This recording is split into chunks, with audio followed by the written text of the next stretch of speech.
潮汕地区位于我们广东省的东部，广义上的潮汕文化区包括汕头、潮州、揭阳、汕尾，也就是说从汕头到海陆丰都是潮汕地区。这里的人都说闽南语的支系，你听不懂的潮州话。根据广东省志的记载，从1907年开始，汕头经济全面繁荣，在全国的地位相当于今天的深圳。汕头当时有钱到什么地步呢？民国潮家新闻报道，汕头的安平路、淮岸街、湾岸街这里的人随便拉一捆，都是能够包下一整栋茶楼的有钱人。1930年，国民政府颁布市组织法，把广州和汕头一起划为省辖区，也就是说，汕头差不多和广州平起平坐了。汕头的繁荣带动了整个潮汕地区的发展，但是1937年抗日战争爆发之后，汕头连同整个潮汕地区的经济遭到了极大的破坏，随后一场大饥荒席卷了我们整个潮汕地区，从汕头到海陆丰饿死约50万人，更多的人由于战乱没有被统计进来。大饥荒发展到最高峰的时候，人肉的价格比猪肉还贱，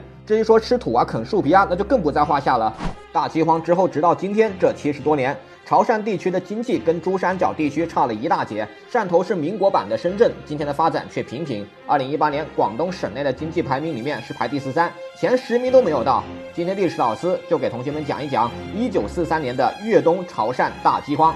注意啊，当年的行政划分和今天的是不一样的哦。比如说普宁县、揭阳县、澄海县在当时都是平级关系，都属于我们广东省的第5行政区，行政区治所在汕头市。从大明朝开始，广东潮汕地区地少人多。清末光绪年间，随着汕头带动整个潮汕的发展，潮汕人口更多了。各地官府每年都要从外地或者外国购入粮食，弥补本地粮食的不足。进入民国时期，潮汕本地的耕地已经完全无法养活本地人了，各地都需要外购来维持民众的生存。比如说汕头每年就要外购350万担大米，可以说广东潮汕人的生存极度依赖外面的世界，这就给后来的大饥荒埋下了伏笔。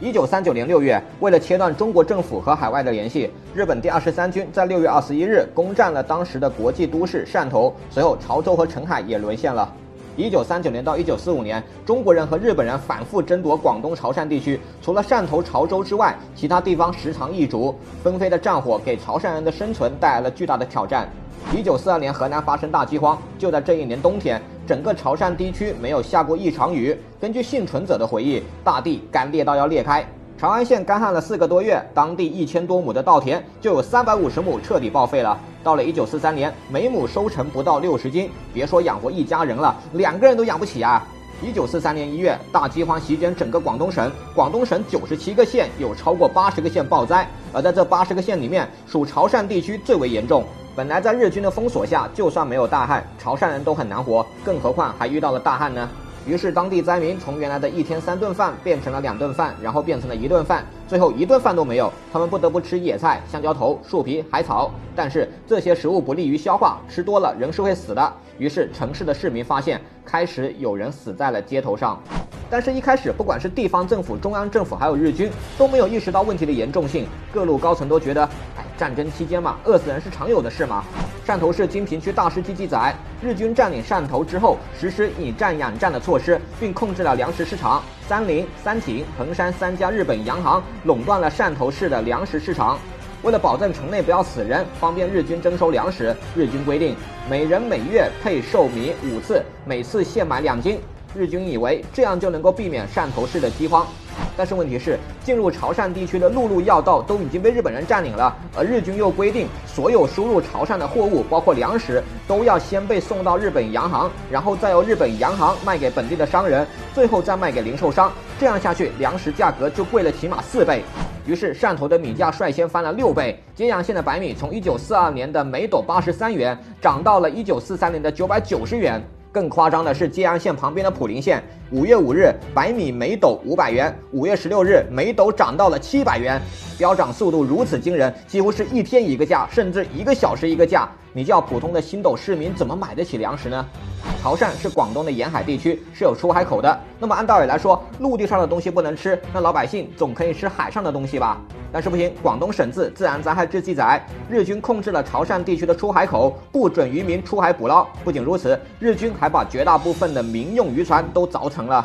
日军这么做就是怕潮汕渔民跑去跟中国政府或者是海外的政府联系，或者是怕渔民偷运物资给抗日游击队。但是问题是，广大潮汕人就是以捕鱼为生的，一旦离开了大海，这些潮汕渔民就没有吃饭的来源了。另外我们都知道啊，近代以来我们广东人出国的很多，普通的广东家庭总会有一个近亲或者远亲是住海外的吧。东南亚的华侨大多数就是我们的潮汕人，如果海外的潮汕亲人可以汇钱回老家，那么潮汕人也不至于饿死一大片。但是1940年开始，日军切断了海外和潮汕的联系，很多华侨根本没办法给家乡的亲人送钱送粮食。久旱不雨，米价暴涨，又不能出海捕鱼，而且还不能接受海外救济，广东潮汕人的活路彻底被日本人堵死了。哎，真系严脏铺娘不啊！综合当时建安县莆田镇人蒲七、普莲县流沙镇人秦子高等大饥荒幸存者的回忆，在大饥荒之下，潮汕地区就是一个人间地狱，对普通人来说，活下去就是一种奢望。我们来听一听幸存者的回忆啊。高山头老百姓看到日本军队的白菜有狗粒，就会碎落抢在食，其他人就食光烟土，饥荒唔算太严重的情况。到流沙镇白沙农村，我嘅即白透到陆空家族，3歲嘅水桶咩都來過死，心心也是到乞食嘅路上。還有這群人偷食了湯這個物件，去村里人販賣，唔希望承認，實在是冇辦法，唔說落伊可能會把其他人引到我們村，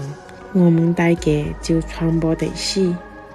如果藏农镇每天要死300人，死到最後，早上你扛着個死人，說不定下午你就被人家扛了。太過飢餓的居民，只要發現快死的同胞，就會圍在他的身邊，等同胞解死其他人就會對他下手。你想唔搞呢？你絕對想唔搞呢？在一些地方竟然開始賣人了，7、8元一斤，還便宜過賣豬賣狗大饥荒期間，各地每天死幾百人是常有的事。朝陽縣餓死了20萬人，惠來縣餓死了8萬7千人，陸豐8萬人，海豐5萬人，普寧3萬人。死亡率最高的是汕頭市達豪鎮，全鎮1/3的人口就這麼沒了。災情如此觸目驚心，那總得有人來救了吧？同學們就不要幻想着日軍會怎麼救潮汕人了，你見過侵略者會考慮受害者的死活嗎？另外，潮汕地區對日軍的戰略價值並不是最重要的，估計連重要都排不上，日軍沒有必要考慮潮汕人死光了會對他們有什麼影響。再說，這個時候日軍被美軍一路壓着打，日本國內的經濟徹底崩潰了。這些疲憊的侵略者來到我們廣東的潮汕，連蠱惑人心的假戲都懶得做了。所以能否救潮汕人，就看中央政府了。外國人不救潮汕人，那自己國家的中央總得救人吧。可是這個時候，1939年到1942年3次長沙會戰，全國人都在支援湖南抗戰。1942年，中國遠征軍入緬甸作戰，全國人又在支援遠征軍。抗日戰爭進行到了最後關頭了，中央能調動的所有資源都被扔到了軍隊那裡，又豈能有餘力管潮汕人的死活呢？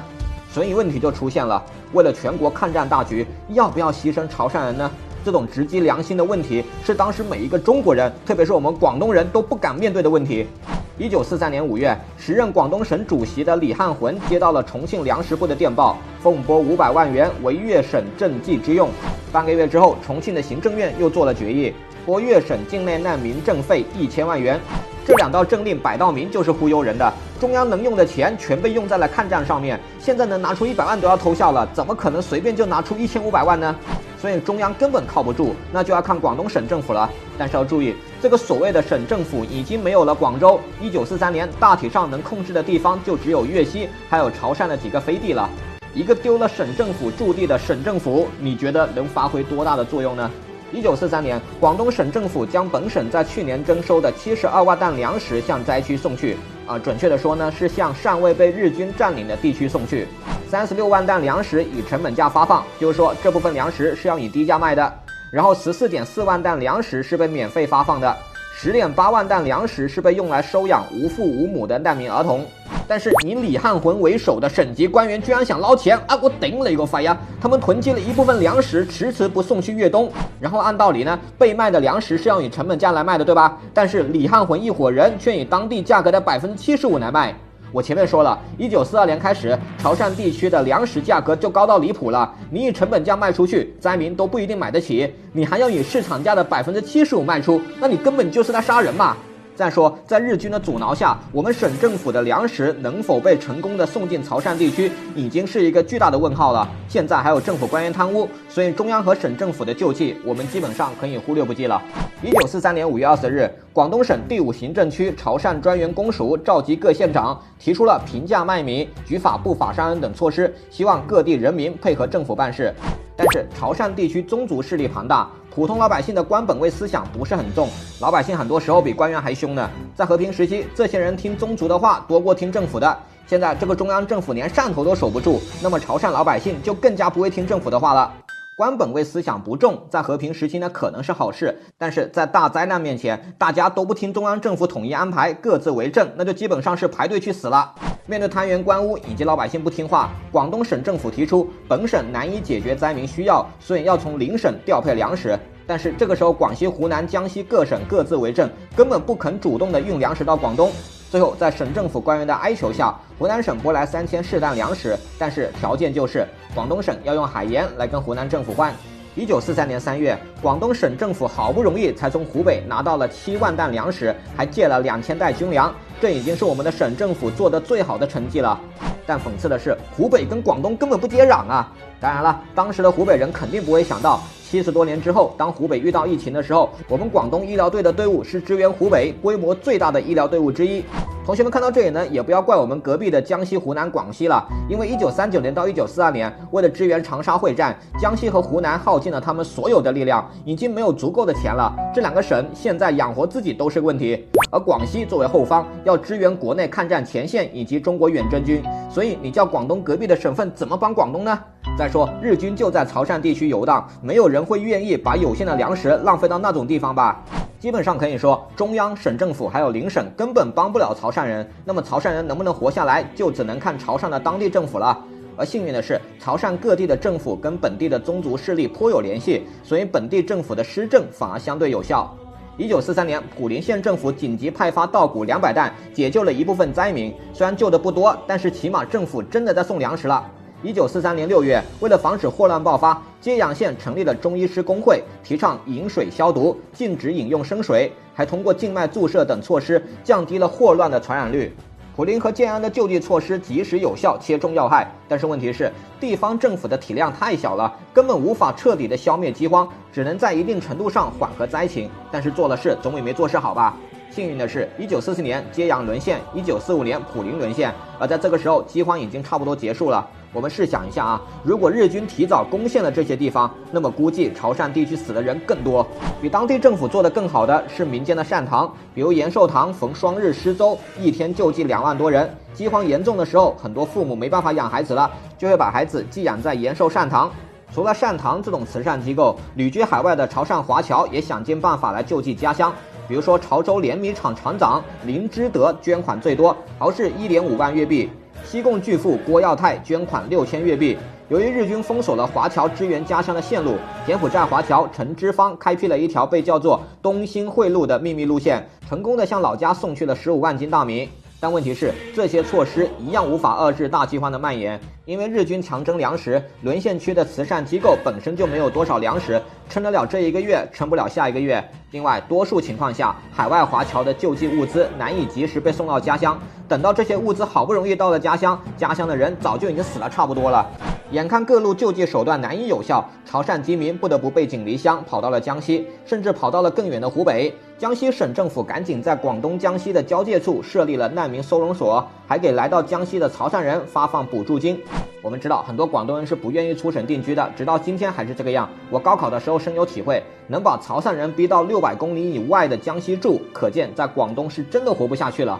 可是你当时的交通条件还有战争环境，进入江西省界，从汕头出发往往需要半个月，从海陆丰出发就更不用讲了。广大饥民需要风餐露宿半个月，而且中途还要避开日军，还要挺着2扁的肚子一路走。于是一路上期麦子者有之，中途填沟壑者有之，支离道左，触目伤心，其有幸者又食无以为生。就是说，移民的路上死人无数，等到了江西，大家才发现江西省也拿不出足够的物资来救济大家。而且1944年4月，日军发动玉香桂战役，湖南、广西、广东、江西再次受到战争的影响，这一些好不容易逃到江西的潮汕人，又有一大片人死在了战争里面。